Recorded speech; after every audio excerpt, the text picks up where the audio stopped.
ศรัทธาตั้งหน้าทำดีมีคุณมองโลกด้านร้ายกลายกลับใจหับแต่เรื่องเครื่องคุณเหนื่อยหน่ายเลิกล้างทางบุญ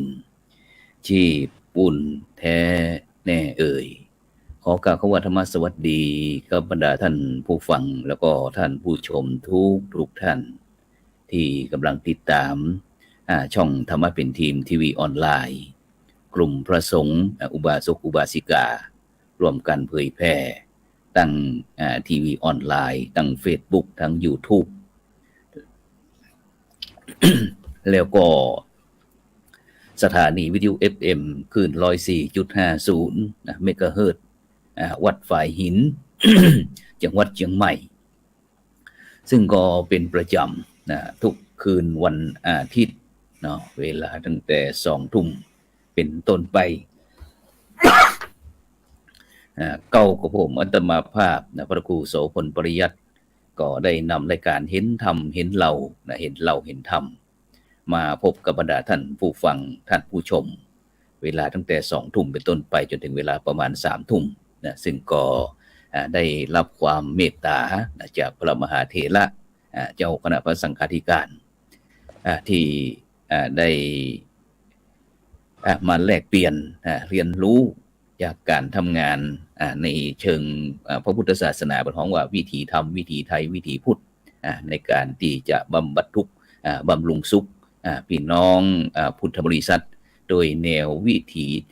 ถีพุทธหรือว่าพุทธวิถีฉะนั้นบรรดาท่านผู้ฟังก็สามารถที่จะกดฮือกำลังใจ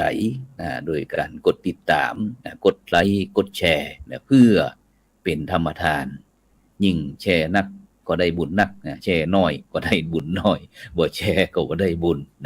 เพราะฉะนั้นเนี่ยบรรดาท่านผู้ฟังทั้งหลายหรือว่าจะร่วมบริจาคเป็นสาธารณกุศลกับช่องทำเป็นทีมหรือว่าจะใจในการบางครั้งก็ตั้งช่องของเรานั้นก็จะมีกิจกรรมในวันสำคัญพ่องในวาระพิเศษพ่องบอกว่าจะเป็นวันสำคัญในทางพระพุทธศาสนาก็หรือว่าจะฮีตประเพณีอัตมาพื้นบ้านของจะได้ประกาศขอบคุณเจ้าของสถานีเสียก่อนแสดงออกเนาะแม้กระทั่งในช่วยกันตั้งแต่เวลา 3 ถึง 5 โมงนี่อย่างต่างๆเหล่านี้เขาช่วยไม่มีสถานีวิทยุเพื่อการศึกษาศาสนาวัฒนธรรมวัดไฟหินอำเภอเมืองจังหวัดเชียงใหม่ 104.50 บริจาค2 สถานีวิทยุของคณะสงฆ์ธนาคารไทยพาณิชย์วัดพระบาทอุดม FM 100.25 อำเภอฝางจังหวัดเชียงใหม่ชื่อบัญชีนั้นก็พระไทยและสถานีวิทยุดินแดนถิ่นล้านนาบ้านลุงงัวตำบลน้ำบ่อหลวงอำเภอสันป่าตองจังหวัดเชียงใหม่ FM 103.50 และสถานีวิทยุคลื่นธรรมะของชุมชนวัดห้วยตรงซักของบรรดาท่านผู้ฟังอำเภอจอมทอง FM ซึ่งสาระในค่ำคืนนี้แน่นอนบรรดาท่านผู้ฟังหลายวิทยุมนเสียงธรรมความเมตตาอำเภอแม่แจ่มพระมหาเถระจังหวัดเชียงใหม่ FM พื้นบ้านล้านนาของเฮาในภาคเหนือของเฮาเพราะว่าพระรามเนอร์สถานญาติโยมและสถานีวิทยุนิดเดียวเรดิโอ FM 96.75 บ้านโจงตำบลทุ่งกวาวห้างหุ้นส่วนจำกัดฉะนั้นก็อนุสรณ์เรดิโอนี้ครับก็รูปแรกที่เฮาได้การนิมนต์มาก่อท่านอาจารย์พระครูปิยวรรณพิพัฒน์ด็อกเตอร์เจ้าคณะตำบลสันกลางประธานนี่ก็ประธานขับเคลื่อนคณะกรรมการโครงการหมู่บ้านรักษาศีล5จังหวัดเชียงรายสมัชชาศีล5คนเหนือเจ้าอาวาสวัดหัวไฟตำบลสันกลางอำเภอพานจังหวัดเชียงรายพร้อมกับทำลายตำแหน่งนะครับนมัสการครับท่านอาจารย์พระครูครับผมครับนิมนต์ได้ทักทายกับบรรดาท่านผู้ฟังท่านผู้ชมด้วยครับผมครับก็กราบถวายความเคารพพระเถรานุเถระทุกรูปนะครับแล้วก็จะกราบหลวงพ่อผู้อำนวยการนะครับแล้วก็เจริญพรท่านผู้ร่วมรับชมรายการทำเป็นทีมเห็นทำเราเห็นธรรมนะวันนี้ก็ถือว่าเป็น โอกาสดีจังหวะดีที่ได้มาร่วมรายการครับด้วยเวลาหลายๆภารกิจหน้าที่ครับไม่ค่อยมีเวลาเท่าไหร่ครับก็เพิ่งกลับมาจากฟิลิปปินส์ครับครับผมเพิ่งมาจากฟิลิปปินส์ครับฉะนั้นก็เป็นช่วงที่พอดีเลยนะครับความจริงก็พยายามที่จะอย่างวันศุกร์ก่อนเขาก็พยายามที่จะนิมนต์ท่านอาจารย์พระครูปิยวัฒน์พิพัฒน์ด็อกเตอร์ของเขาเนี่ยได้ออกได้มีโอกาสได้พบปะกับหลวงพ่อแดงนันทิโยหลวงพ่อรองเจ้าคณะอำเภออัมพวานะหรือว่าพระครูประสิทธิ์พิสิทธิ์ประชานาถนะดร.หลวงพ่อแดงนั่นเพิ่นก็ได้บำบัดทุกข์บำรุงสุขในรูปแบบในการด้านต่างๆนะซึ่งโดยเฉพาะท่านอาจารย์พระครูเนาะแน่นอนถ้ามารายการเขานี่ต้องมีงานมาแลกกับการออก ซึ่งกว่าจะติดต่อท่านอาจารย์พระครูได้ดีก็บ่ยากเหมือนกันซึ่งวันก่อนอาจารย์พระครูผมได้ไปที่อำเภอพานท่านมากันวันนั้นท่านเดี๋ยวเขาแนะนำรูปหนึ่งก่อนโอเคไปที่รูปที่2ท่านอาจารย์พระมหาดวงทิพย์ปริยัติธารีด็อกเตอร์นี่ก็ปริญญาธรรมเก้าประโยคบัณฑิตศึกษาจากมจร.วิทยาเขตวิทยาลัยสงฆ์เชียงรายวิทยาเขตพะเยาวัดพระแก้วอำเภอเมืองจังหวัดเชียงรายของเรานมัสการท่านอาจารย์ดร.ครับผมครับผมขอถวายความเคารพครูบาอาจารย์ครับพระอาจารย์โสพลแล้วก็พระอาจารย์พระครูปิยวัฒน์นะครับซึ่งวันก่อนก็ได้ไปครับอาจารย์ก็ได้ไปร่วมทำบุญนะครับกับโยมพ่อของพระอาจารย์นะครับพระวิปรายุทธหรือว่านะครับหรือว่าพระอาจารย์ดร.เสน่ห์นะครับซึ่งก็เป็นครูบาอาจารย์อยู่ที่มจร.วิทยาเขตเชียงใหม่นะครับนะพระอาจารย์ซึ่งวัดอย่างว่าวันนั้นที่เอาไปนั้นวัดปิงเมืองครับอาจารย์ครับวัดปิงเมืองปิงเมืองปะหุงตำบลปะหุงแม่นตำบลปิงไก่ก็ท่านอาจารย์พระครูไก่จากวัดท่านอาจารย์ก็จากวัดผมไปก็ประมาณ2 โลครับประมาณ2 กิโลบักไก่บ่ฮู้แล้วบ่ฮู้เพิ่นบ่ได้บอกเลยบ่ได้ไปโอ้ครับอาจารย์ครับซึ่งวันนั้นเราได้มีโอกาสอันได้พาท่านอาจารย์ดร.มหาดวงทิพย์พอดีจะขึ้นไปเชียงรายว่าจะไปที่วัดพระแก้วพอดีเพิ่นได้รับการติดต่อจากวิไลสงฆ์เชียงรายคือได้ไปช่วยสอนท่านอาจารย์เนาะท่านอาจารย์ฟังท่านอาจารย์ไปเชียงรายไปเนี่ยอย่างก็มาเป็นอาจารย์ครับอาจารย์มาช่วยสอนเป็นอาจารย์ครับให้กับนิสิตครับอาจารย์เพราะว่าก็กำลังเป็นช่วงเวลาที่เรียกว่าคือหลังจากโควิดนะครับอาจารย์ในเรื่องการเรียนหนังสือก็ดีเนี่ยทั้งออนไซต์ทั้งเนี่ยเมื่อก่อนก็จะเป็นออนไลน์นะครับเนาะออนไซต์ก็เริ่มมาเปิดก็ต้องมาสอนถึงที่อาจารย์เพราะเมื่อก่อนนี่ก็สอนอยู่ที่ไหนก็ได้นะครับอาจารย์ซึ่งอย่างที่ว่าคือมันก็เป็นการพัฒนานะครับคือคนเฮาในด้านหนึ่งครับทั้งผู้วัยกลางคนนะพระอาจารย์นะครับแล้วก็วัยรุ่นนะพระอาจารย์ที่ขึ้นมานะครับเป็นสามเณรน้อยก็ดีนะแต่พระอาจารย์พระครูปิยวัฒน์ของเรานี่คือท่านพัฒนาด้านผู้สูงอายุนะครับซึ่งเป็นสิ่งที่เรียกว่าณปัจจุบันนะพระอาจารย์ณปัจจุบันเนี่ยเราจะเห็นว่าการพัฒนาผู้สูงอายุนี่สำคัญครับสำคัญเท่ากับการพัฒนาเยาวชนเลยครับพระอาจารย์เพราะว่าคือว่าเป็นรากเป็นแรงของผู้ที่จะเข้าสู่ช่วงสุดท้ายของชีวิตทำจะได้เนี่ยจะคือท่านเหล่านั้นเนี่ยได้มีเรียกว่ามีกำลังใจเขานะพระอาจารย์มีกำลังใจเขาในการจะอยู่ซึ่งตรงนี้เนี่ยเราต้องฟังจากพระอาจารย์พระครูปิยวัฒน์ว่าท่านมีแนวคิดจะได้แล้วก็ท่านได้ส่งเสริมผู้สูงอายุเนี่ยจะได้พ่องซึ่งขอรายการของเขาในพระอาจารย์ก็ส่วนมากก็เป็นคนผู้มีสูงอายุนะครับเป็นคนที่อยู่ก็ได้คือว่าอยู่บ้านนะครับคนอยู่บ้านนะครับโดยเฉพาะว่าถ้าเป็นวิทยุก็จะต้องวัดโอฟ้าเอาเกาะเชียงใหม่ก็ต้องเป็นผู้สูงอายุนะครับที่เชียงรายนี่ก็มีครับอาจารย์สถานีวิทยุของมจร.ของพุทธศาสนาเนี่ยซึ่งตะกี้เนี่ยผมก็ได้ไปคุยกับคนจัดรายการต่างๆครับเพื่อที่จะเดี๋ยวถ้าที่หน้าจะเชื่อมได้ครับอาจารย์ครับเชื่อมกับขอทำเป็นทีมนะครับผมไปดูประวัติคร่าวๆของพระอาจารย์แล้วพระอาจารย์นี่ถือว่าได้มีรางวัลหนึ่งพระอาจารย์ครับรางวัลWorld Peace Award ครับ2018นะครับอาจารย์ท่านพระครูปิยวัฒน์ท่านได้ World Peace ถือว่าเป็นรางวัลที่โอ้โห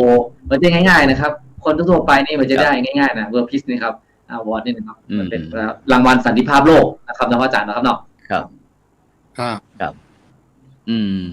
ฉะนั้นเนี่ยท่านอาจารย์ครูปิยวันครับอันเมื่อตอนนี้เราก็ถือว่าเป็นการต้อนรับบุคลากรที่มีคุณค่านะครับของคณะสงฆ์จังหวัดเชียงรายห้องรูปหนึ่งครับซึ่งก็คือท่านอาจารย์ดร.พระมหาดวงทิพย์นะครับปริยัติธารีปริยนธรรม9ประโยคนะครับซึ่งก็เป็นจะมีความชำนาญเกี่ยวกับภาษาต่างประเทศนะครับภาษาต่างประเทศซึ่งก็ได้บอกได้แนะนำนะครับว่าได้เอาไปใช้นะโดยที่ที่สำคัญที่จะต้องไปคนพระนักทำงานเราจะต้องรู้จักท่านอาจารย์พระครูปิยวัฒน์พิมพัฒน์ด็อกเตอร์ของเขานะครับซึ่งท่านอาจารย์ครับอาจารย์มีแนวคิดจะได้ครับถึงได้ไปมองถึงเรื่องความสำคัญของผู้สูงอายุนะครับโดยเฉพาะแม้กระทั่งตั้งโรงเรียนผู้สูงอายุนะครับจุดแรกเริ่มต้นมันมาจากที่ไหนครับผมครับอู้เมืองครับเนาะนะครับผมอู้เมืองเลยครับผมของโรงเรียนผู้สูงอายุนะครับ10 กว่าปีแล้วครับซึ่งได้ทำมาเกี่ยวกับผู้สูงอายุเพราะว่าผู้สูงอายุเนี่ยถ้าจะถามว่าเพราะอย่างถึงไปจับงานด้านผู้สูงอายุเนี่ยนะครับเพราะว่าอันดับแรกก็คือวัดเนี่ยใกล้คนเฒ่าที่สุดแล้วครับนะทุกวันเนี่ยถ้าคนมาทำบุญก็คือผู้สูงอายุนะเพราะผู้สูงอายุจะอยู่ใกล้ตู้เจ้าอยู่ใกล้เฮาที่สุดแล้วเราก็จะหันว่าผู้สูงอายุเนี่ยมันมีความมีการพัฒนาจะได้พ่องมีการเปลี่ยนแปลงจะได้พ่องไม่ว่าจะเป็นด้านสุขภาพนะครับด้านกายสุขภาพใจในส่วนของรายได้นะฮะแล้วก็ในส่วนของศาสนาประเพณีวัฒนธรรมเนี่ยเปิ่นสืบทอดและเปิ่นรักษาไว้ขนาดไหนแล้วก็ตลอดจนถึงในส่วนของเทคโนโลยีนวัตกรรมนะครับในส่วนของใจเฟซใจไลน์ใจมือถือนะแล้วก็ในส่วนของในของสิ่งแวดล้อมนะฮะในสิ่งแวดล้อมเนี่ยเปิ่นได้เข้าถึงและเปิ่นได้รักษาสิ่งแวดล้อมเหล่านี้ไว้ขนาดแล้วก็สุดท้ายก็ในส่วนของการช่วยเหลือซึ่งกันและกันเพื่อนมาทิ้งเพื่อนผู้สูงอายุจนทุกวันเนี่ยสังคมสูงวัยมันเกิดแม่นก็ตั้งแต่ปี2565เป็นต้นไปเนี่ยครับอาจารย์เนาะครับคือเปิ่นได้เดี๋ยวหน้าและหลังนะครับเนาะคือเปิ่นได้ดูแลซึ่งกันและกันพ้องบ้านใกล้เรือนเคียงสูงอายุได้ช่วยเหลือกันพ้องนี่ครับมันก็เลยเป็นกรอบที่ไปที่มาของโรงเรียนผู้สูงอายุในรูปแบบ6มิตินะครับผมใช้รูปแบบของ6มิติโดยคือผู้สูงอายุเนี่ยอันดับแรกคือร่างกายต้องดีจิตใจต้องดีครับผมปัญหาเครียดของผู้สูงอายุในชุมชนทุกวันเนี่ยเยอะนะครับยิ่งสถานการณ์โควิดตอนนี้เข้ามาเนี่ยเปิ้นก็จะเครียด1พร้อมหัวเนี่ยจะไปไหนกับไปนะฮะเพราะว่ารับข่าวมาหลายๆเรื่องนะครับรับข่าวแบบต้องจำกัดตัวเก่านะบ่ฮื้อไปนั่นไปนี่นะฮะออกไปแล้วหัวหลายๆอย่างอันนี้ก็เป็นสิ่งที่ก็อยากจะไปเนาะหมู่ลูกหมู่หลานก็บ่ใครฮื้อไปเนาะแม่นครับอยากจะไปหาท่านพระครูก็อยากจะไปครับก็เลยทำให้จิตตกฮะเมื่อจิตตกแล้วเนี่ยก็จะกลัวแล้วก็จะระแวงบ่กล้าจะออกไปไหนถ้าออกไปปุ๊บก็จะกลัวเป็นนั่นเป็นนี่นะครับนี่มันก็เลยเกิดปัญหาหลายอย่างแต่เราต้องมาทำความเข้าใจให้เปิ้นว่าสิ่งที่มันเกิดขึ้นทุกวันเนี่ยเฮาหนีมันบ่พ้นหรอกครับเฮาต้องอยู่กับมันให้ได้เนี่ยโควิดเนี่ยมันบ่หนีไปไหนมันจะแม่นครับโรคเป็นไข้หวัดชนิดหนึ่งเท่านั้นเองวันหน้านะครับเฮาต้องเพิ่มข้อมูลเปิ้นทุกวันเนี่ยสำหรับการไปฉีดวัคซีนอย่างก็ได้คุยกันนะครับในรูปแบบของกลุ่มไลน์ตัวนี้ผู้สูงอายุจะมีกลุ่มออนไลน์นะครับผมมีออนไลน์ด้วยครับครับตอนนี้ก็คือร่วมกับมช.นะฮะร่วมกับมช.เกษียณมีดีพลังสูงวัยสร้างชาติเกิดโรงเรียนผู้สูงอายุดิจิตอลตอนนี้คือผู้สูงอายุมีกลุ่มไลน์ของเปิ้นนะครับก็จะมีการเรียนรู้15หน่วยกิจวิชาก็ซึ่งก็จะเริ่มตั้งแต่วิชาชีวิตนะครับวิชาชีวิตวิชาชีพวิชาการอยู่ในกรอบของ6มิติแล้วก็ไปจนถึงขั้นขายออนไลน์ได้ตอนนี้ครับสินค้าเนี่ยผู้สูงอายุสามารถที่จะขายออนไลน์โดยมีมช.มาช่วยนะครับแล้วตอนเนี้ยเอาMOU กับอุดมการศึกษานะครับท่านอเนกเราธรรมทัศน์เนี่ยรัฐมนตรีก็ได้MOU กับผมเรียบร้อยแล้วก็มช.เรียบร้อยแล้วก็ท่านทุที่ใกล้เลิกซึ่งของพม.ก็มาMOU ร่วมกันเขาได้งบวิจัยนะครับงบของวช.ก้อนใหญ่นะที่มาทำขับเคลื่อนเรื่องผู้สูงอายุอันนี้ก็คือผลมันแล้วครับผลของมันที่ได้รับเนาะแต่ว่าถ้าการเริ่มแรกเนี่ยก็ปัญหาเกิดจากท่านอาจารย์พระครูถามว่าเพราะอย่างถึงต้องตั้งโรงเรียนผู้สูงอายุนะครับ1ผู้สูงอายุเครียดนะผู้สูงอายุบนห้องว่าอยู่คนเดียวลำพังอยู่บ้านนะครอบครัวลูกหลานบ่ค่อยได้อยู่ด้วยนะฮะแล้วก็ปัญหาต่างๆมันเลยเกิดที่ท่านแล้วก็บ่ฮู้จะ ไปแก้ปัญหาจะได้เขาก็เลยว่าหลังจากที่มาวัดวันพระวันศีลเนี่ยนะเขามีกิจกรรมแทรกเพื่อเปิดก่อนอันดับแรกจะมาเป็นโรงเรียนแต่นะครับแล้วเขาบอกเขาเอาวันพระนั่นนะฮะพอมาเป็นวันพระวันศีลเรามาดูสุขภาพเป็นจะได้ก่อนจะกลับบ้านเนี่ยจะต้องอู้ธรรมะเนี่ยจะต้องอู้เรื่องที่เป็นประโยชน์ครับผู้สูงอายุนะฮะเราก็จะสอนแทรกเข้าไปว่าถ้าเขาจะตั้งโรงเรียนเนี่ยเขาจะเอามารวมกลุ่มกันนอกจากวันศีลเนี่ยเขาจะเป็นวันปิดหรอนะทุกวันอาทิตย์เอามากินข้าวด้วยห่อข้าวมาเนาะเนี่ยห่อข้าวมากินด้วยกันมานั่งอู้กันอย่างน้อยมาม่วนเนี่ยมาม่วนด้วยกันเนี่ยต้องเป็นเรื่องหลักสูตรต้องไปวางกรอบคือมันทำให้เปิ้นเบื่อคือว่ามากินข้าวด้วยกันอย่างน้อยห่อมาห่อน้ำพริกมาเนอะถวายทุกเจ้าตัวนี่นะครับผมจะเริ่มเนี่ยเข้ามาโดยเขามีงบประมาณเลยนะครับบางของงบประมาณที่ไหนเริ่มต้นเลยผู้สูงอายุต้องมาด้วยใจ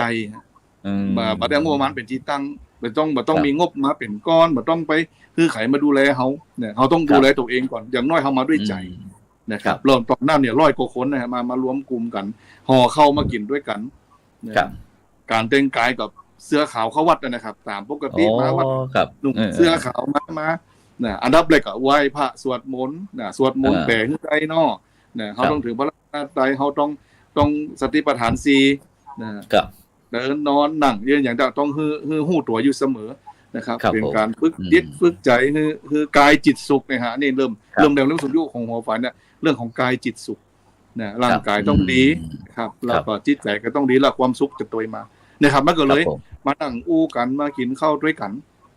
ปัญหามันเริ่มหันแล้วครับในเมื่อคนทำมากินข้าวด้วยเนี่ยปัญหามันจะออกมาอุ้ยเป็นโรคเก้านะอุ้ยเป็นความดันอุ้ยเป็นเบาหวานเนี่ยนะครับอุ้ยเป็นหัวใจนะอุ้ยเป็นโรคเครียดเริ่มออกมาทีละอย่างเขาก็เลยในเมื่อเขาฮู้ปัญหาของผู้สูงอายุแล้วก็เริ่มมีการจัดรูปแบบของการเรียนรู้นะครับโดยเป็นวิชาแรกก็คือในส่วนของมิติสุขภาพ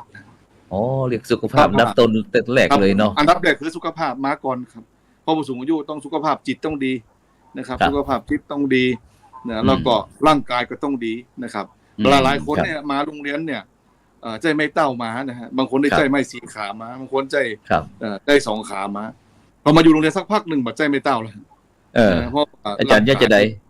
ใจมันดีขึ้นเนี่ยในใจมันดีขึ้นแล้วก็มันอยู่ใกล้เนี่ยเขาว่าเขาใจรพมีรพสตเข้ามาดูแลมาช่วยเหลือเขาเมียน้ำเรื่องการกินเนี่ย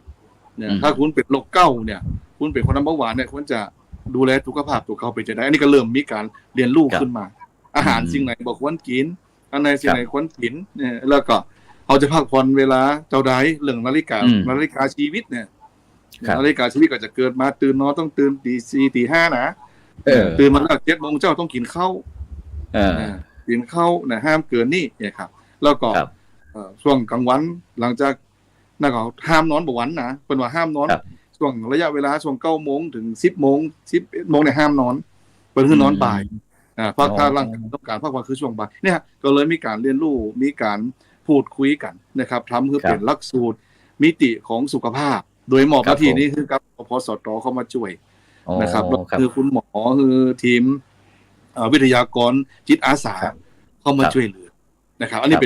ป็นเรื่องแรกในส่วนของมิติสุขภาพครับผมในสุขภาพกายสุขภาพใจเราพอเมื่อสุขภาพดีแล้วนะฮะตั้งมีหำเมาะจะมาโรงเรียนกะมาโรงเรียนบ่ได้บ่มีสตังค์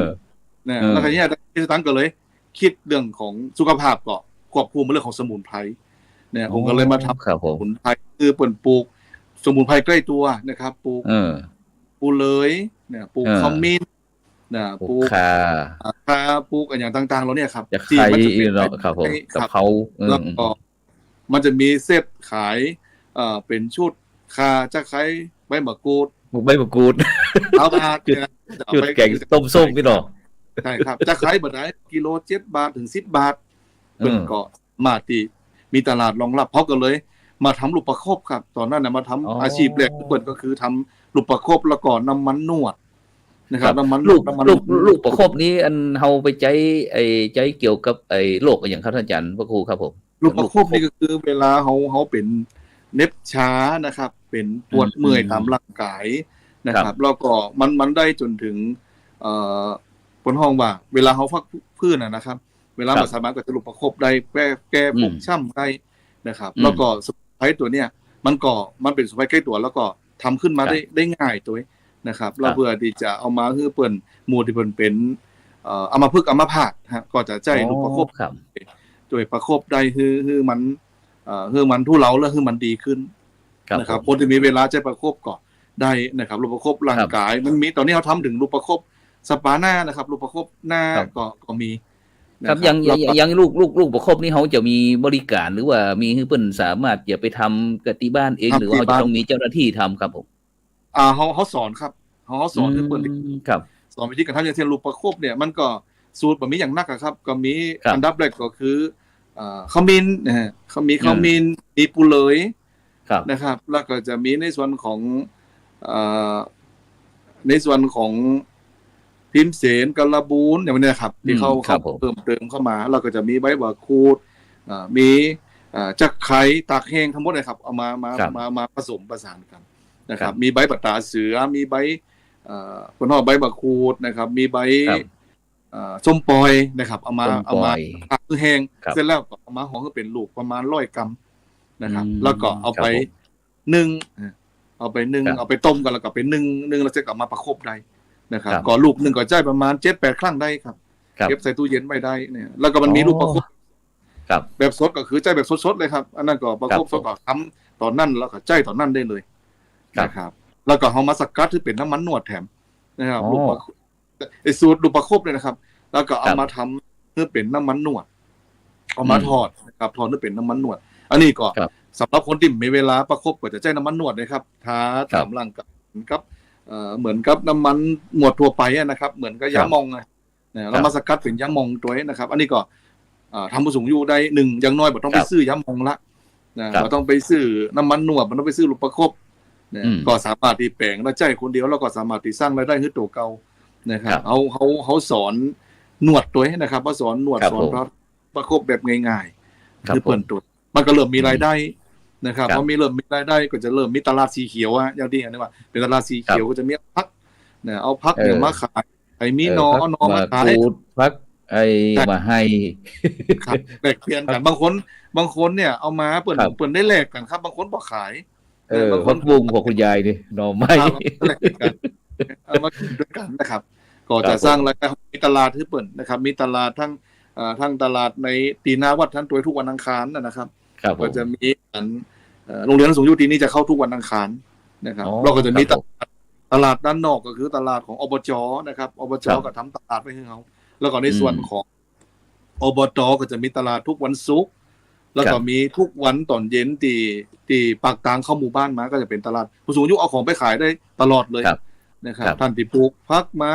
ปลูกพริกปลูกหอมก็เอาไปขายท่านได้หมดฮะแล้วก็ทำให้มีรายได้เข้ามาเสริมเข้ามาเพื่อเปิดมีรายได้นะครับสุขภาพดีมีรายได้เมื่อมีรายได้แล้วเนี่ยประเพณีวัฒนธรรมทั้งหลายเนี่ยสิ่งที่เขาจะต้องปฏิบัติเขาต้องทำเนี่ยผมจะใจประเพณี12 เดือนมาเพื่อศึกษานะครับประเพณี12 เดือนเนี่ยยังเช่นว่าเดือน7เนี่ยปีใหม่เมืองครับปีใหม่เมืองนี่อย่างพ่อจะเห็นอย่างปีใหม่เมืองนึงแปลงเสวียนละเสวียนว่าแปลงเป็นเจดีย์ทรายนะครับมันจะแปลงเสวียนเป็นวงเนี่ยจากใหญ่หาน้อยแล้วเอาเจดีย์เอาทรายเข้าใส่นะครับแล้วก็จะแปลงตุ้งปีใหม่เนี่ยตุ้งตัวเปิ้งนะครับแล้วก็จะแปลงตุ้งไส้หมูครับเพื่อที่จะเอามาเป็นมาตานในส่วนของเดือนปีใหม่เนี่ยแล้วก็จะสำคัญก็คือการปั่นป้อนนั่นเรียกว่าสูงอายุบางคนปั่นป้อนแบบจ้างมาวัดจะได้ท่านอาจารย์จะคือคนเฒ่าคนแก่ปั่นป้อนจ้างนี่จะได้สอนเปิ้นนะครับเอาเลยว่าเป็นบทที่เปิ้นนะครับบทที่เปิ้นแล้วก็บางคนอ่านบ่ได้ก็อาศัยลูกหลานอ่านให้ฟังบอกว่าให้ฟังบ่อยๆจำบ่อยๆนะครับแล้วเปิ้นก็จะจำได้แล้วก็เขาก็จะแจ้งในรูปแบบของประเพณีความกตัญญูนะครับเวลาทำบุญเนี่ยจะไปตานขันเข้าเนี่ยจะไปทำบุญตานอย่างต่างๆเนี่ยเขาต้องเอาลูกเอาหลานมาฟังตัวนะจะตานเข้าเนี่ยว่าหน้าอีแม่ตายอุ้ยตายเนี่ยดาจีอีเนอร์ถ้าปออุ้ยแม่อุ้ยบ่สอนมันจะตายไปกับตัวปออุ้ยแม่อุ้ยครับลูกหลานจะบอกฮู้เรื่องถึงวันเนี่ยเราออนตื่น 10:00 น 11:00 นถามว่าเราออนวันเกิดตัวเก่าอุ้ยไปตานฮื้อครับถ้าตามวัดต่างๆเราออนจำได้ไปเลยเราออนทำบุญตอนไหนทำบุญบะแลงครับจะหันด้านกรุงเทพเนี่ยวัดบะแลง ตอนเย็นไปถวายสังฆทานกันตอนเย็นนะไปถวายโลงศพเพราะว่าเขามีเวลาช่วงนั้นซึ่งมีวัฒนธรรมมันเริ่มหายไปเขาก็เลยแจ้งโรงเรียนผู้สูงอายุเนี่ยนะครับที่จะเป็นตัวที่จะถ่ายทอดออกมานะครับเพื่อผู้สูงอายุได้หู้ก่อนนะครับได้เรียนรู้และถ่ายทอดออกไปเป็นกิจกรรมอุ้ยสอนหลานครับอันดับแรกคือคนเฒ่าได้เรียนก่อนให้คนเฒ่าได้เรียนหู้แล้วคนเฒ่าถ่ายทอดคือเป็นบางคนทำขนมจ้างบางคนแปลงบนห้องว่าเครื่องสืบจัดตาได้จองอ้อยได้อย่างได้แต่บ่มีสอนบ่เป็นครับอันนี้คือปัญหา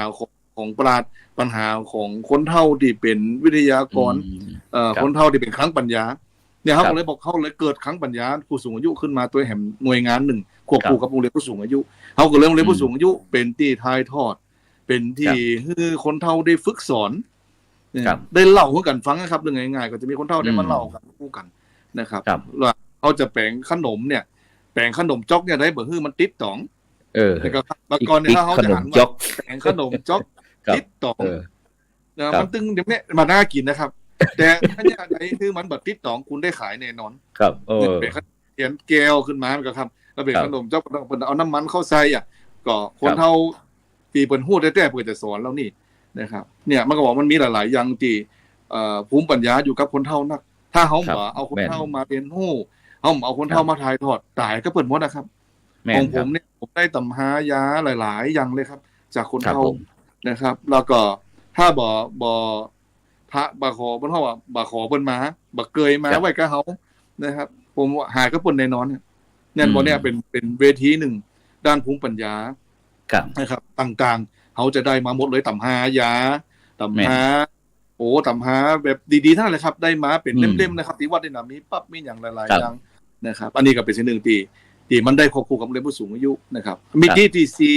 สิ่งแวดล้อมนะครับผมจะเน้นเรื่องของเป็นอยู่ของคนเฒ่าหน้าบ้านหน้ามองหลังบ้านหน้าดูในบ้านหน้าอยู่หน้าบ้านตัวเก่าเนี่ยปลูกจะไคร้ไว้บ่เป็นหูลวกกินได้ปลูกพักปังบ่ปลูกอันยังก็ได้กินมากินได้นะฮะแล้วก็หลังบ้านหน้าดูคือหลังบ้านแต่ก่อนคนเฒ่าเนี่ยมันจะไว้ข้างมันจะมีกระป๋องสเปรย์กระป๋องสปะครับกระป๋องแป้งกับอย่างเต็มไปหมดนะครับมีอีกทิ้งขยะมากมายเขาเปลี่ยนจากท่านเป็นปลูกขมิ้นเปลี่ยนที่ท่านเป็นปลูกปูเลยปลูกใบบักกูดปลูกส้มปล่อยเป็นราคาเนี่ยอันนี้เป็นหลังบ้านน่าดูมีรายได้แล้วในบ้านน่าอยู่เรื่อง5ห้องชีวิตครับผมเน้นตัวนี้เลย1ห้องนอนเป็นสุขเนี่ยคนเฒ่าต้องนอนห้องนอนแบบไหนจะมีอายุยืนโรคภัยไข้เจ็บบ่มีห้องนอนต้องสะอาดต้องลมถ่ายเทได้ง่ายนะครับตีลีสตีตีนอนต้องสะอาดมันก็เพื่อแผ่ไปถึงลูกหลานนะฮะเมื่อคนเฒ่าทำปุ๊บคนเฒ่าปฏิบัติให้ลูกหลานเอาจิมหมอนมาตากเอาสลีมาตากลูกหลานก็จะญาติตัวแล้วครับอันนี้มันเป็นผลพ่วงที่ละอ่อนได้ตัวนะครับหมายความว่าแม้แต่ที่นอนตึงหมอนนี่บ่ได้ติดแอร์เหมือนหมอนปูผ้าเฒ่าเนาะแม่นครับพ่อน้อยดึงมานี่ยังหมอนติดแอร์อยู่นะฮะมันก็เลยเกิดว่าประชารัฐสร้างสุขนะครับว่าประชารัฐสร้างสุขก็อันเดียวกันนี่เลยผมบอกว่านี่ว่าประชารัฐสร้างสุขต้องเริ่มจากห้องตีหมอนติดแอร์เริ่มจากสลีที่นอนที่มันเก่าๆเนี่ยวัดดังเฮียฟื้นเนี่ยเจ้าบ้านไปช่วยกันพัฒนาขึ้นมาเป็น5ห้องชีวิตอย่างผมว่าเนี่ยครับห้องน้ำที่ปลอดภัยเป็นเจ้าไหนเนี่ยโถส้วมห้องน้ำจะต้องสะอาดบ่ลื่นต้องมีแผ่นกันลื่นแล้วต้องมีราวจับนะครับต้องผนังต้องมีแล้วเราตีนั่งชักโครกก็ต้องเปลี่ยนนะครับจากโถธรรมดาต้องเปลี่ยนเป็นชักโครกตีนั่งก็ต้องมีเฮากำเฮาจับโดยอันนี้ครับจะเป็นห้องน้ำที่ปลอดภัยเขาจะบ่ล่มมันจะบ่ลื่นทุเจ้าเฮามรณภาพนักก็เพราะประมาทตัวนี้แหละครับลื่นล้มในห้องน้ำเพราะว่าคราบสบู่คราบอย่างต่างๆครับมันก็ทำให้ลื่นได้ถ้าเขาต้องทำห้องน้ำปลอดภัยเนี่ยแล้วก็ห้องอาหารที่ปลอดภัยต้องเป็นจะไรห้องครัวที่สะอาดนะครับบ่มีแมลงสาบหรือเป็นห้องครัวที่เข้าไปแล้วเนี่ยปลอดภัยไม่ต้องการเครื่องปรุงทั้งหลายบ่กินเค็มบ่กินหวานเป็นโครงการเข้าไปนะครับนี่เป็นสิ่งหนึ่งที่เขาทำคือในมิติของสิ่งแวดล้อมเนี่ยเรื่องกลิ่นโคลนเรียกขยะอย่างทั้งหลายนะครับเกิดขึ้นครับโรงเรียนผู้สูงอายุเป็นหลักในการขับเคลื่อนตรงนี้ตัวควบคู่กับอสมควบคู่กับอพมอาสาสมัครต่างๆครับแล้วก็มิติที่5นะครับเป็นมิติของเทคโนโลยีนวัตกรรมเนี่ยเฮามีอุ้ยสอนหลานนะครับอุ้ยสอนหลานแปลงข้าวต้มข้าวหนมแปลงอย่างสปาสเป็ดนะครับมามิตินี่เป็นหน้าที่ของละอ่อนละครับเป็นหลานสอนอุ้ย อุ้ยใครฟังซอเนี่ยใดอ่ะอุ้ยใครเข้า Google อุ้ยใครขายของออนไลน์เนี่ยอุ้ยใครไล่สดเนี่ยจะได้ละอ่อนละครับเป็นหน้าที่ของละอ่อนที่จะต้องเข้ามาทำเพื่อในตัวนี้นะครับไม่จะเกิดครอบครัวอบอุ่นเกิดการเชื่อมระหว่างสูงวัยครับคนทั่วไปครับเด็กเยาวชนตัวเองก็ครับมันจะไปด้วยกันบ่ใช่ว่าโรงเรียนผู้สูงอายุเป็นข้อคนเฒ่าอย่างเดียวบ่ใช่นะครับโรงเรียนผู้สูงอายุเป็นโรงเรียนของทุกๆคนที่จะเข้ามาเรียนรู้รวมกันนะครับวิธีการถ่ายทอดมิติสุดท้ายล่ะครับในเตื้อเขาเล่นเทคโนโลยีผ่านละสุดท้ายก็คือมิติของสวัสดิการครับเจ็บเป็นเย็นอุ่นกับไปเยี่ยมเยียนกันเอานมไปน้อยเอาพักเอาไม้ที่ปลูกน่ะไปเยี่ยมกันตายก็ไปร่วมงานศพอย่างน้อยกับแต่งชุดนักเรียนโรงเรียนผู้สูงอายุไปร่วมงานศพจุงศพกันเข้าสุสานป่าจ้าศพนั่นเป็นคนทุกคนอยากก็หอมกันซื้อฮีบนะฮะหอมกันผ้าบังสกุลนะครับสมาชิกศพนะครับทีนี้ก็จะมีกล่องทุนศพผู้สูงอายุศพละ20 บาทเนี่ยเลยตั้งขึ้นเปิ่นนะครับเป็นด้านสวัสดิการเนี่ยตอนนี้ที่วัดก็จะดูแลคนตาบอดนะฮะมีดูแลคนพิการดูแลคนที่บ่มีบ้านอยู่นะครับเอาไปฮื้ออยู่ที่โรงเรียนเก่าก็ฮื้อนักเรียนผู้สูงอายุดูแลกันเองนะครับแล้วก็เกิดอาสาสมัครเกิดอพมขึ้นนะครับรวมของกระทรวงพมเนี่ยชี้เป้าเฝ้าระวังเนี่ยสามารถที่จะซ่อมบ้านให้คนเฒ่าได้หลังเนี่ยตอนนี้ 40,000 บาทได้ละนะครับโดยต้องผ่านปร4ปร5จากอบตของงบจากพมมาทำบ้านให้ผู้สูงอายุทำบ้านให้คนพิการนะครับเจ้าบ้านช่วยกันแปลงอันนี้ครับมันเป็นการร่วมมือกันเป็นระบบนะฮะเป็นระบบการขับเคลื่อนของโรงเรียนผู้สูงอายุอันก็ครับโรงเรียนผู้สูงอายุเข้มแข็งผู้สูงอายุนำเมื่อผู้สูงอายุลงไปนำปฏิบัติผู้สูงอายุดูแลลูกหลานดูแลครอบครัวมันก็ทำให้ครอบครัวน่ะอบอุ่นนะฮะครอบครัวจะบ่แตกแยกกันอันนี้ครับเป็นสิ่งหนึ่งที่ผลพลอยได้จากโรงเรียนผู้สูงมันก็เลยเกิดเครือข่ายตรงนี้ไปทั่วประเทศนะครับผมทำที่วัดตอนนี้นะครับอาจารย์พระครูครับไอ้ที่เฉพาะในที่ไอ้วัดหัวฝ่ายของเขาตอนนี้ถือว่าเต็ม 100% เลยครับหรือว่าจะได้ครับตอนนี้จะวัดเชียงรายเต็ม 100% ครับเพราะว่าตอนนี้ยังขยายไป165แห่งทั่วเชียงรายและ1เรือนจำโรงเรียนผู้สูงอายุในเรือนจำเขาก็มีนะครับมันก็อยู่ในเรือนจำตัวก็165แห่งนะครับก็ทุกตำบลเต็มพื้นที่เลยครับมีทุกตำบลในจังหวัดเชียงรายเนี่ยมี144เทศบาลตำบลนะครับถ้าเป็นตำบลเนี่ยมี125ตำบลแล้วมันจะมีอบตนะแล้วก็จะมีเทศบาลรวมไปด้วยกันรวมแล้วมี144ท้องถิ่นนะครับก็มีโรงเรียนแล้วก็ครับได้ยินว่านอกจากที่จะในที่เขาเริ่มขยายจากที่ตำบลสันกลางแล้วก็เข้าไปสู่จังหวัดเชียงราย100 กว่าแห่งแล้วเดี๋ยวนี้รู้สึกว่าข้ามแม้กระทั่งจังหวัดข้ามแถว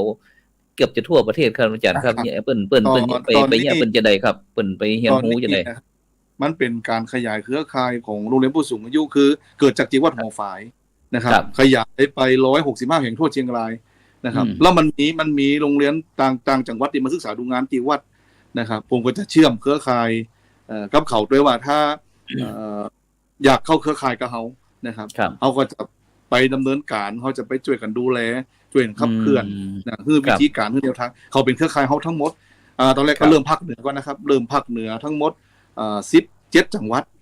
นะครับ17จังหวัดผมเป็นประธานจังหวัดดูแลทั้งหมด17จังหวัดตั้งแต่นครสวรรค์นะฮะตั้งแต่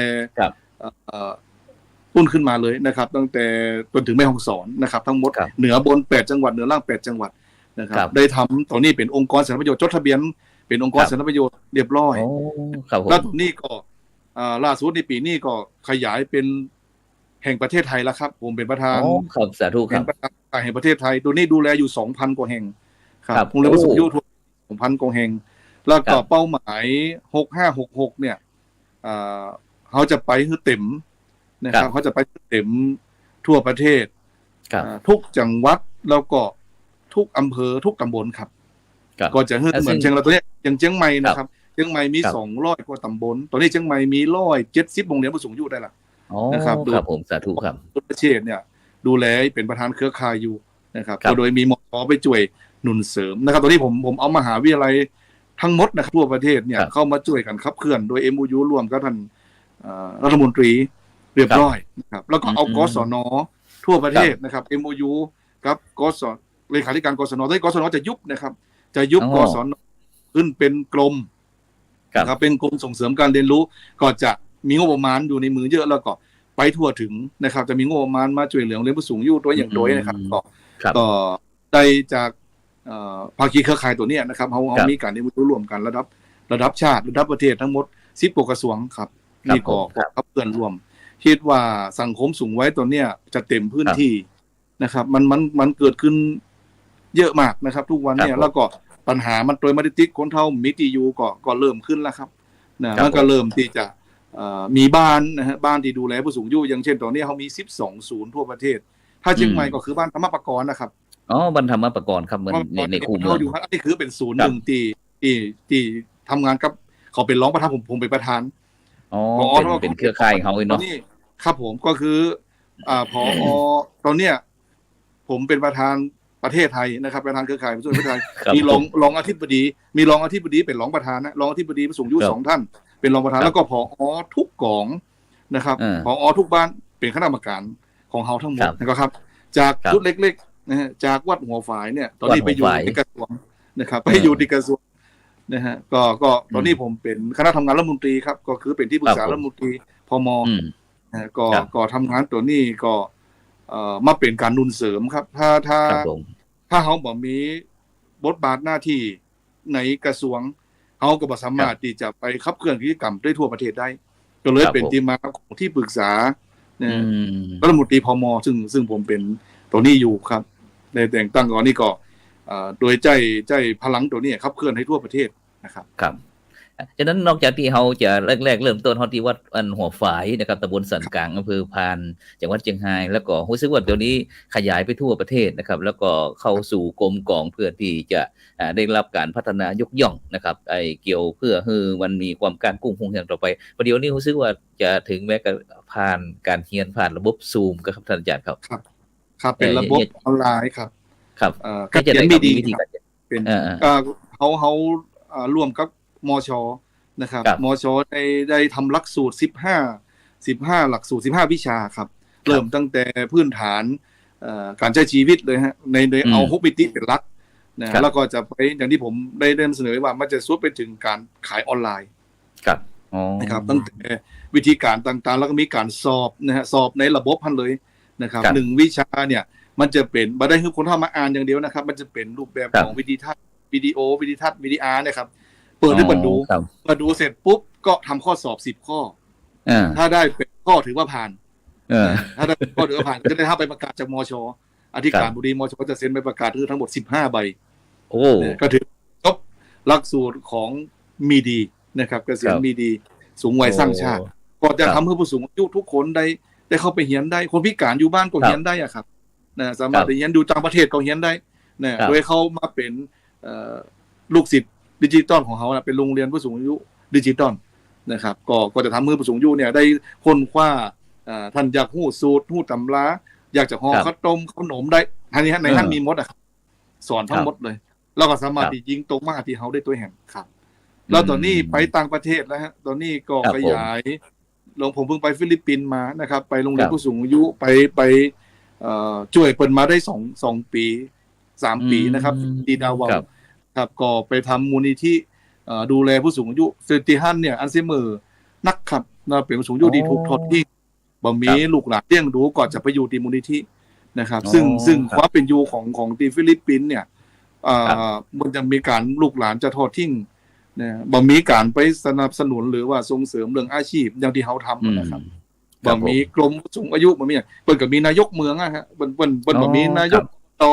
เปิ้นมีแค่นายกจังหวัดกับนายกเมืองนะนายกเทศมนตรีจังหวัดดาวาวนะแล้วนายกเทศมนตรีเมืองไอ้คนเมืองนี่ก็จะดูแลทุกตำบลเพราะนั้นผมไปก็ได้ไปพบกับนายกเทศมนตรีเปิ้นแล้วก็ได้ไปเอาคลิปวิดีโอของเขาเดี๋ยวทำเรื่องสุดยุทาง6 ปีนี้เปิ้นดูผลปรากฏว่าแกต้องการนะแล้วเดี๋ยวแกจะจัดทีมมาดูงานที่ประเทศไทยนะครับแล้วก็จะนิมนต์ไปสร้างโรงเรียนผู้สูงอายุตีปุ้นนะครับตอนนี้เขาเปิดปุ้นไว้10แล้วนะครับก็กัมพูชาครับตอนนี้กัมพูชาก็ต้องการก็จะต้องได้เข้าไปเพราะตอนนี้ทันทูตกัมพูชาก็ติดต่อกันตลอดเวลานะครับก็จะได้ไปทำที่กัมพูชาโดยเปิ้นสนใจเครื่องนะครับเครื่องแมคโฟร์นะครับคือเครื่องทำเกษตรเป็นเครื่องนวัตกรรมใหม่ของดร.ก้องภพเนี่ยซึ่ง ก็ได้มาทำกับที่วัดนะครับก็ด้วยเห็นว่าเราได้ทำเรื่องผู้สูงอายุอยากให้ผู้สูงอายุมีรายได้นะครับปลูกพักอยู่ที่บ้านสามารถปลูกพักแล้วก็บ่ต้องใส่สารเคมีนะครับตัวเนี้ยมันเป็นเครื่องเลี้ยงแม่เหล็กนะครับโมเลกุลในน้ำครับด้วยพลังแม่เหล็กใช้แม่เหล็กเขาเรียกแล้วก็ต่อเข้ากับประปานะครับแล้วก็ฉีดพักจากอายุ45วันเหลือ30วันนะครับน้ำหนักไปแหมเต่าตัวก็เท่ากับว่าราคาพักก็ดีขึ้นเนี่ยแล้วก็ทำให้พักน่ะปลอดภัยบ่มีสารพิษเลยครับลดการใช้ปุ๋ยลงไปนะครับก็ตอนนี้กำลังจะทำแปลงสาธิตอยู่ที่วัดเนี่ยครับมีโอกาสมีหมดนะครับเดี๋ยวผมจะเริ่มครับเดือนหน้าก็จะเริ่มลงพักแล้วครับเดือนหน้าแล้วผมมีการแถลงข่าวก็ตอนนี้ช่อง3มาจองไว้แล้วครับที่จะมาทำข่าวการเปิดตัวเครื่องแม็กโฟนะครับตัวแฮมอันก็คือไอโฟนะฮะไอตัวนั่นคือเป็นเครื่องเลี้ยง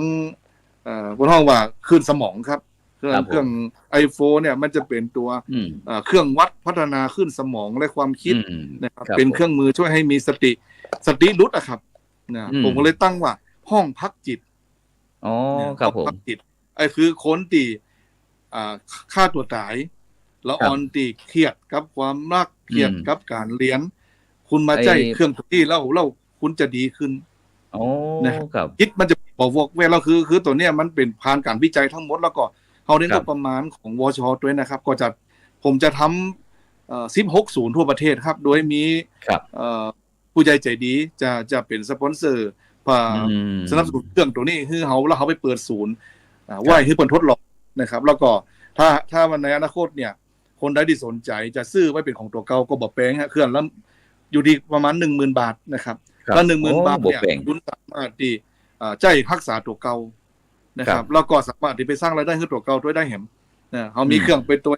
คนที่เปิดสนใจเปิดมีสตังค์ซื้อก็อาจจะมาใจเครื่องด้วยกันนะ50 บาท100 บาทการสร้างรายได้ให้เปิดตัวนะครับก็สำหรับคนที่จิตรุดคนที่จิตไปอยู่กับเนื้อกับตัวบนห้องว่าบ่มีสมาธิเลยนะครับแล้วก็ไปนั่งสมาธิพุทโธก็บรรลุนี่นะครับบางหลายคนก็คือต้องใช้เครื่องตัวนี้นะครับเห็นน้อยเนี่ยเทคโนโลยีตัวเนี้ยมันจะเข้ามาแทนนะครับเรื่องขนาดพักขนาดปุ๋ยสารเคมีเนี่ยก็ต้องใช้เม็ดเล็กเข้ามาช่วยเหลือนะแล้วก็คลื่นสมองทุกอย่างในร่างกายก็ต้องใช้พลังงานเม็ดเล็กเพราะว่านี่เป็นแนวทางดร.กองภพเนี่ยทำงาน NASA นะครับซึ่งแต่ตอนนี้ก็เกษียณแล้วก็ได้วิธีการแล้วเนี่ยจาก NASA มาแล้วก็มาทำคิดค้นเป็นไทยประดิษฐ์นะฮะเป็นคนไทยประดิษฐ์แล้วก็จะจำหน่ายไปทั่วประเทศแล้วก็ทั่วโลกนะครับคิดว่าคงจะต้องไปไกลกว่านี้ก็เลยว่างั้นก็ทำตีวัดก่อนนะทำตีวัดเพราะวัดเป็นศูนย์กลางนะของคนทุกคนนะฮะผู้สูงอายุก็ดีนะปัญหาก็คือวัดเนี่ยผลประโยชน์เขาก็บ่ต้องอู้ถึงนะครับก็มาคุณมาปฏิบัติคุณก็ทำบุญไปนะครับเป็นการน้ำกาแฟก็ช่วยกันนะครับอันนี้ก็คิดว่ามันเป็นไม่ได้ล้อเปิดตัวนะครับต้องกราบนิมนต์นะครับหลวงพ่อมาตัวนะครับแล้วก็มีการแถลงข่าวทำให้เป็นระบบนะครับก็ยังจะเพราะว่าอยากจะให้สิ่งใหม่ๆเกิดขึ้นนะครับทำให้ผู้สูงอายุทำให้คนทั้งหลายได้ประโยชน์ด้วยรายได้ไปไหนตอนนี้ผมกำลังจะทำมูลนิธินะครับบอกตรงว่าฟิลิปปินส์มีวัดครับเป้าหมายของเขานี้ที่การตั้งมูลนิธิเขามีวัตถุประสงค์อย่างไรครับผมมูลนิธิตัวนี้ก็คือ1ช่วยเหลือนะครับคนทุกช่วงวัยนะครับเป็นมูลนิธิ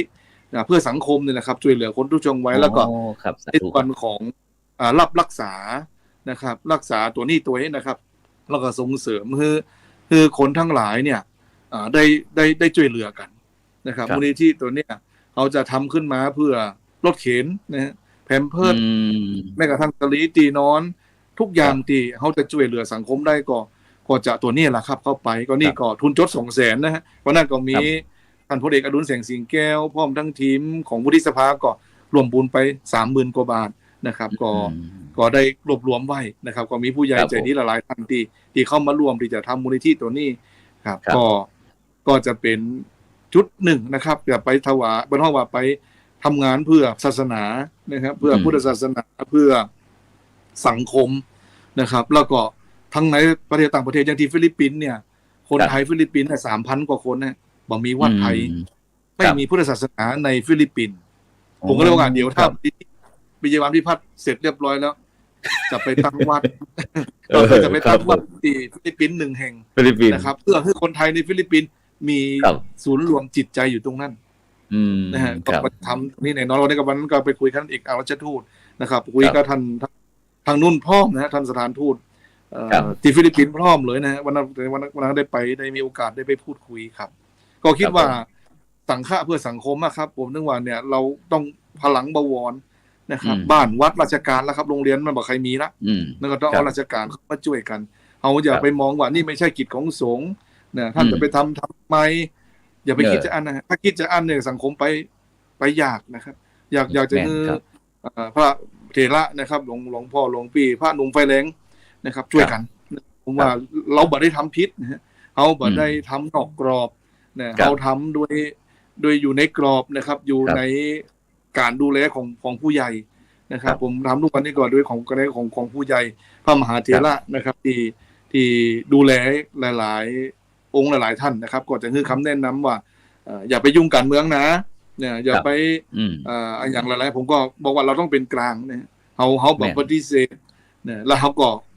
บ่ได้ปฏิเสธแล้วก็บ่ได้ตำหนิที่จริงไข่เขาเดินทางสายกลางเนี่ยพระพุทธเจ้าบอกครับเก่งลำไปก็ดีเนี่ยอ่อนลำไปก็ดีเขาไปของเขาจะยากครับผมคิดว่าสังคมไปได้แน่นอนนะครับก็คิดว่าอย่างที่วัดตัวเนี้ยเริ่มจากวัดเล็กๆผมบอกคิดว่ามันจะถึงขนาดนี้นะครับแม่นครับแม่นทำจากวัดหัวไปน้อยๆเรามีคนบอกไปทำอย่างเท่าไปทำเรื่องคนพิการทำเรื่องเยาวชนเนี่ยผมบอกผมบ่ได้คิดจะอ่านตึงวันนี้กินข้าวคนเท่ากินข้าวกับคนเท่ากินข้าวกับปออุ้ยแม่อุ้ยวัดตึงวันนี้มาวัดไผ่มานี่ทำเจ็บปออุ้ยแม่อุ้ยเขาก็ต้องดูแลเปิดถ้าเขาดูแลปออุ้ยดีลูกหลานก็จะต้วยม้าครับนะลูกหลานก็จะต้วยม้าเพราะเขาดูแลพ่อแม่เปิ้นดีดูแลลูกดูแลปออุ้ยดีดูแลพ่อแม่เปิ้นดีลูกหลานจะไปไหนครับเขาก็ต้องต้วยมาอุ้ยปามาทำบุญอุ้ยทำมาทางสังฆทานก็ได้ประโยชน์รวมครับผมครับซึ่งตรงนี้บรรดาท่านผู้ฟังท่านผู้ชมซึ่งก็ได้ฟังท่านอาจารย์พระครูปิยวัฒน์พิพัฒน์ด็อกเตอร์นะซึ่งตำแหน่งเป็นนักหนาประปานนะเพราะว่าเป็นคนพระสงฆ์นักพัฒนารุ่นใหม่ที่มีความรู้ความสามารถจนเป็นที่จุดเริ่มต้นก็ทำที่บ้านหัวฝายวัดหัวฝายกับผู้สูงอายุจนในปัจจุบันเนี่ยนะไปทั้งทั่วประเทศไปถึงต่างประเทศโดยเฉพาะใจวิถีธรรมวิถีไทยวิถีพุทธความมีน้ำใจแล้วก็โดยเจตนาที่ดีนะก็ซึ่งก็ได้รับการตอบรับเป็นอย่างดีโดยเฉพาะสมัยก่อนนี้ถ้าจะว่านเฮานี่ก็บอกถ้าตัวเจ้าสมัยมาเก่าเนาะเพิ่นก็จะคิดว่าจะได้เอาลูกเขามาบวชเดี๋ยวพ่อแม่เขาจะเข้ามาตึงเข้ามาแน่นอนนะแต่ในปัจจุบันนี้ที่ท่านอาจารย์พระครูปิยวัฒน์พิพัฒน์บอกว่าเอาคนเฒ่าเข้ามาเดี๋ยวลูกก็จะตัวยทีเนี้ยมันบ่งบอกคือถึงหันว่าโลกของมันเปลี่ยนโดยเฉพาะเขาบอกว่าในยุคสมัยใหม่ยุค New Normal เดี๋ยวนี้จะเป็น Next Normal เลยท่านอาจารย์เพราะฉะนั้นสิ่งเหล่านี้มันสามารถที่ว่าเราจะทำจะได้คือเรามีองค์ความรู้เนาะท่านอาจารย์เนาะมีองค์ความรู้อยู่ก็ตามยุคตามสมัยง่ายๆกับสภาพแวดล้อมซึ่งบางท่านบางคนก็อาจจะสุดตรงบอกบ่ได้นี่มันเปลี่ยนแปลงบ่ได้เพิ่นเคยมาเนี่ยแบบนั้นแบบนี้แต่ท่านอาจารย์นี่เป็นผู้ที่คิดบวกตลอดเปลี่ยนวิกฤตให้เป็นโอกาสตะกี้น่ะอย่างอันไปสอนคนเฒ่าที่ว่าอันปั่นป้อนบ่เป็นนี่เนาะครับเข้ามาใหม่เราอันเวลาสอนคนเฒ่าเป็นปั่นป้อนนี่เหมือนเจ้าก็วังหนตุอาจจะในวันนี้ก็เป็นวันดีอาจารย์ก็มีอยู่ครับมีอยู่ครับได้เหมือนกันแต่ว่าใจย่อๆครับเล็กๆน้อยๆครับว่าแต่ที่กันโตนะครับสังขารปีเก่าหลวงพ่นไปแล้วปีแม่แก้วปัญญาวันคือจอดหลอดเติ้งหาเดี๋ยวนี้ลูกหลานมาซาเกาดำหัวพออุ้ยแม่อุ้ยกับของเขาอยู่ดีมีสุขสัพพิติโยจบแล้วครับเอาแค่นี้ครับนิดหน่อยต้องอย่างเยอะซึ่งครับนี่ก็คือเป็นที่เฮาพยายามที่เฮาจะใช้การวิธีคิดนะครับแบบวิธีพูดของเฮาโดยเฉพาะเฮาก็อยู่ในกรอบพระธรรมพระวินัยต่างๆนะครับโดยเฉพาะเรื่องศีลเรื่องธรรมนะครับซึ่งโดยเฉพาะในวันที่27วันที่27นี่เฮาก็จะไปตรวจเยี่ยมโครงการหมู่บ้านรักษาศีล5นะท่านอาจารย์ครูเนาะวันที่27นี้ที่บ้านม่อนปะยาง ม่อนปะยางครับผมกับหมู่อันตำบลหนองแหลดอำเภอเทิงเนาะครับไกลที่วัดของเฮาอำเภอพานก็จากไปประมาณ30กิโลครับจากหัวฝายไปนะครับไกลนี่ก็ไกลครับฉะนั้นถ้าเขาลุกจากเทิงมาหั่นก็เข้ามาที่วัดอาจารย์มาที่พานจะต้องไปพะเยามาที่พานตั้งลัดเจียงเขียนมาครับ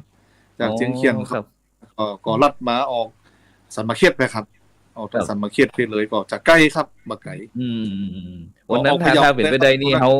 เอาคณะกรรมการเขามาพักที่พะเยาท่านก็เลยเข้าผ่านไปเยี่ยมก็ได้พ่อหลวงปู่พระเทพรัตนนายกนี่แน่นอนละครับชอบใจแน่นอนนะครับฉะนั้นท่านอาจารย์ครับอาจารย์ได้อู้ถึงเรื่องอันเกี่ยวโรงเรียนผู้สูงอายุแล้วจนถึงยุคNext Normal ในปัจจุบันเขาก็ไม่ข้างเครื่องสแกนสมองนี่มันไปไกลแท้ๆนะครับฉะนั้นนั่นพอดีท่านอาจารย์พระมหาดวงทิพย์ครับเปิ้นอันตั้งเปิ้นเป็นอยู่ที่อันเป็นเจ้าวาดวัดจอมคำหลวงเขมรัตน์นครเชียงตุงของเฮานะครับท่านอาจารย์มหายังอยู่กับครับผมเดี๋ยวอยากจะให้ท่านอาจารย์ได้สอบถามว่าเขาจะสามารถปรับปรุงประยุกต์ไปใช้ท่านอาจารย์อยากจะคุยอย่างกับท่านอาจารย์นั้นไอ้พระครูปิยวันพิพัฒน์พงศ์ในการที่เขาจะนำโรงเรียนผู้สูงอายุเนี่ยไปที่เชียงตุงของเมืองยองของอย่างต่างๆเหล่านี้ครับนิมนต์ครับท่านอาจารย์มาหาครับครับถือว่า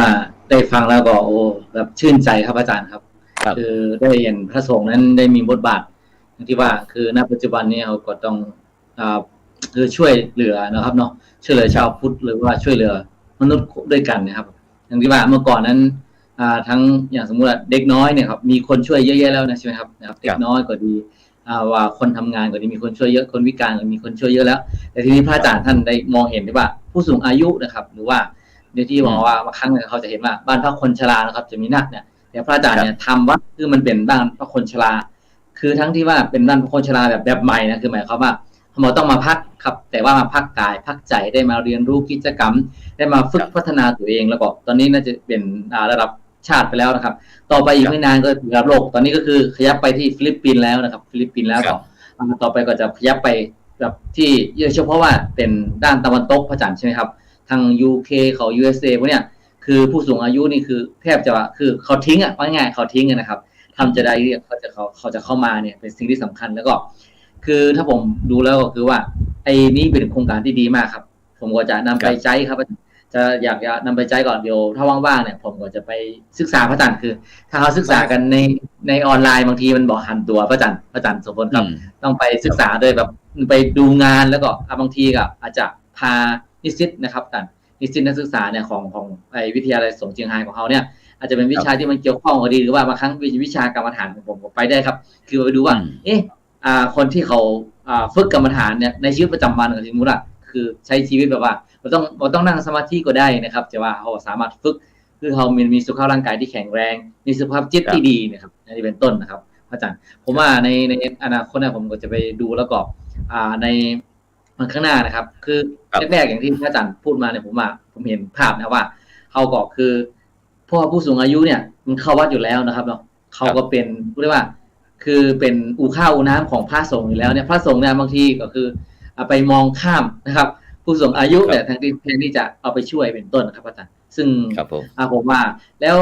ครับอาจารย์ครับปัญหาอุปสรรคในการทำนี้มีจะได้พ้องครับอาจารย์ครับจะได้เอาไปในการที่จะช่วยเหลือกันหรือว่าในการที่จะทำให้เวลาจะไปทำก่อนจะได้เตรียมตัวแผนการรองรับตรงนี้ครับอาจารย์ครับครับในส่วน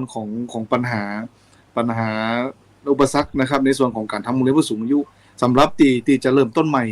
นะครับถ้าเริ่มต้นใหม่เนี่ยคุณก็ต้องมาดูว่า1ผู้สูงอายุเนี่ยต้องแบ่งผู้สูงอายุออกมาผู้สูงอายุมี3กลุ่มนะครับกลุ่มแรกก็คือกลุ่มติดบ้านนะกลุ่มที่2คือกลุ่มติดเตียงนะไอ้กลุ่มติดบ้านเนี่ยจะเป็นคนทั่วไปส่วนใหญ่เป็นผู้ชายเป็นนักเป็นผู้ชายจะเป็นคนเฒ่าผู้ชายบ่ใครไปไหนฮะอยู่บ้านใครไปเข้าสังคมใครไปไหนที่คนเฒ่าเป็นหญิงไปเนี่ยไอ้กลุ่มที่2ก็กลุ่มติดเตียงอันเนี้ยก็คือกลุ่มที่ช่วยเหลือตัวเองบ่ได้นะครับก็เป็นภาระของสังคมอย่างที่เปิ้นว่าแล้วกลุ่มที่3คือกลุ่มติดสังคมกลุ่มนี้แหละครับวัดมีงานคนเฒ่ากลุ่มเนี้ยจะไปวัดเวลามีประชุมหมู่บ้านคนเฒ่าเนี่ยไปเอาเนี่ยครับเป้าหมายคืออันดับแรกก็คือกลุ่มเนี้ยจะเป็นนักเรียนผู้สูงอายุที่จะมาช่วยขับเคลื่อนชุมชนให้เข้มแข็งได้ นะครับก่อนที่จะเอาเพิ่นมาเนี่ยต้องทำเข้าใจครับหนึ่งความเข้าใจถ้าเขาจะเกิดจะตั้งในหมู่บ้านเขาจะตั้งตีวัดเนี่ยต้องมาทำความเข้าใจครับวิทยาวัจกรต้องมาทำความเข้าใจครับปหลวงบ้านเพราะว่าเอาคนหมู่นักมาอยู่วัดเนี่ยซ่วมก็จะรู้ละเนี่ยเอานะโต๊ะเก้าอี้จะรู้จะพังจะเนี่ยจะไหนอันนี้คือปัญหาหลักของการทำกิจกรรมในวัดบางครั้งเนี่ยคนเฒ่าเอาเก้าอี้ไปนั่งฮักไปตัวเดือดร้อนกันเนี่ยถ้าเขาเก็บคือมันหายมันคือไข่หันเนี่ยมันก็แล้วไปแต่มันมีเศษอยู่หั่นเอาเนี่ยเพราะย้อนคนเฒ่านะกะเนี่ยเก้าอี้ฮักเดือดปัญหาแล้วครับอยู่ไม่ได้นี่คือปัญหาและอุปสรรคแน่นอนถ้าปหลวงบ้านบ่เอาตัวกรรมการหมู่บ้านมาเอาตัวกรรมการวัดมาเอาตัวไม่ได้เอาต้องอู้กันนะครับมาตกลงร่วมกันทำประชาคมกันจะคุยกันที่ประชุมหมู่บ้านจะคุยวันนี้ตอนเนี้ยอาตมาจะเปิดโรงเรียนผู้สูงอายุที่วัดเนี่ยอย่างน้อยคือวัดเฮาเนี่ยดูแลคนเฒ่าเพื่อให้ผู้สูงอายุได้มาช่วยกันพัฒนาวัดห้องน้ำก็จะได้สะอาดขึ้นยาก็ได้คนเฒ่ามาช่วยกันลบนะครับบางครั้งบางสิ่งบางอย่างมันลุมันพังหลอดไฟขาดหรืออันอย่างบดีหลายอย่างคนเฒ่าช่วยกันแปลงเพราะว่าคนเฒ่าก็ที่เปิดมีฐานะก็มีนะฮะไอ้คนที่เปิดมีฐานะเปิดพร้อมที่จะเพราะเดี๋ยวถวายเนื้อเสาต้นจะช่วย5,000เนี่ยครับของคนเท่านั้นนะครับซึ่งวันนี้ก็พยายามจะมาช่วยเขาต้องทำความเข้าใจอันดับแรกคือปรับความเข้าใจกับครอบครัวครอบครัวของลูกของหลานที่มาเรียกพ่อแม่ปลอดภัยก็อย่างผมบอกว่าการมาวัดเนี่ยความสุขของคนเฒ่าอยู่ที่ไหนผมจะถามคนเฒ่าอยู่ตลอด